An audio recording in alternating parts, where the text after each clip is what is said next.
आप देख रहे हैं बेलोच, जैसे कि नाज़रीन ये तस्वीर एक मुंबई की है जहां रात में तेज़ आंधी और बारिश के दौरान 9 अफराद हलाक और 70 जाहिद ज़ख्मी हुए हैं।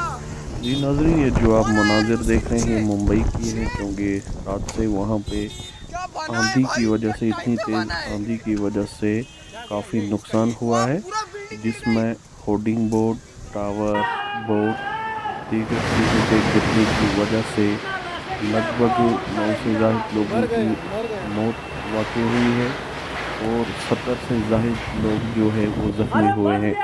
वहाँ की बचावी कार्रवाई जारी है। एनडीआरएफ की टीम, दीगर टीमें वहाँ पे अभी रेस्क्यू कर रहे हैं। ये रात के मनाजिर हैं मुंबई के, जो आप देख रहे हैं कि आंधी की वजह से कितना नुकसान हुआ है, जिसकी वजह से जितनी भी ट्रेनें हैं वो कैंसिल हुई है, कल हुई है, फ्लाइट है